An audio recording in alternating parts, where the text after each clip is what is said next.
Ya.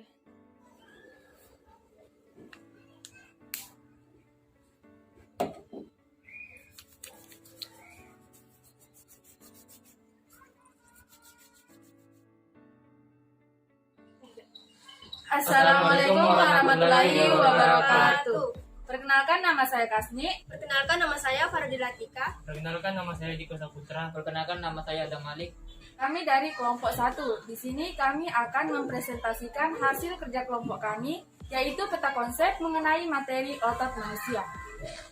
Yang pertama yaitu pengertian dan klasifikasi otot manusia. Otot merupakan sebuah jaringan dalam tubuh manusia yang berfungsi sebagai alat gerak aktif terhadap tulang yang dilekatinya. Saat kita sedang berkegiatan, otot akan mengecil. Hal ini bisa disebut dengan kontraksi. Dan saat kita sedang beristirahat, otot akan kembali ke bentuk semula. Dan hal ini bisa disebut dengan relaksasi. Otot terbagi menjadi 3, yaitu otot polos, otot lurik, dan otot jantung. Kita mulai dari otot polos. Otot polos adalah otot yang bekerja secara tidak sadar dan terdapat di hampir seluruh bagian tubuh manusia. Otot polos memiliki ciri-ciri berbentuk seperti gelondong dan mempunyai ujung yang runcing. Otot polos dapat dijumpai pada kandung kemih, ginjal, rahim, saluran pencernaan, saluran pernapasan, dan lain sebagainya. Yang kedua yaitu otot lurik atau rangka. Otot lurik atau rangka adalah otot yang melekat pada rangka tubuh manusia dan membangun hampir seluruh jaringan otot pada manusia. Otot lurik atau rangka mempunyai ciri-ciri berbentuk silinder dan mempunyai inti yang banyak. Otot lurik atau rangka bisa ditemukan pada lengan, pipi, kaki, dan lain sebagainya. Ketiga yaitu otot jantung. Otot jantung adalah otot yang merupakan penyusun dinding jantung. Otot jantung berfungsi sebagai pemompa darah ke jantung dan sebaliknya. Otot jantung mempunyai ciri-ciri berbentuk silinder memanjang dan bercabang. Otot ini bisa ditemukan di dinding jantung. Yang kedua yaitu cara kerja otot manusia. Sistem otot pada manusia terdiri dari sekitar 650 otot berbeda-beda yang masing-masing punya jaringan otot berbeda-beda pula.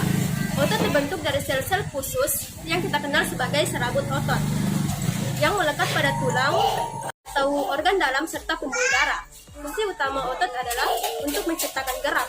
Cara kerja otot ini adalah dengan memperpendek panjangnya, menarik tendon atau pita elastis kuat dari jaringan ikat, serta untuk menggerakkan tulang-tulang agar menjadi lebih dekat. Bagian-bagian yang berperan dalam sistem kerja otot adalah yang pertama yaitu miofibril. Miofibril adalah sel-sel otot berbentuk silindris panjang yang tersusun atas mioktin dan miosin. Yang kedua yaitu sarkomer. Sarkomer adalah unit struktural atau fungsional kecil dari kontraksi otot, terdiri dari pita A, pita I, dan zona H. Yang ketiga yaitu aktin. Aktin adalah filamen tipis penyusun miofibril. Terdapat sisi aktif dan sisi pengikat. Yang keempat yaitu miosin. Miosin adalah filamen tebal penyusun miofibril. Terdapat penonjolan yang disebut kepala miosin. Yang kelima Fungsi otot manusia. Tiap otot dalam tubuh manusia punya fungsi masing-masing.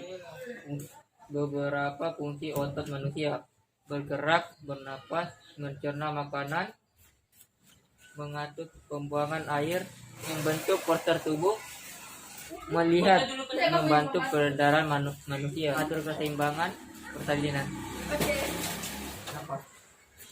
Selanjutnya, gangguan pada otot manusia.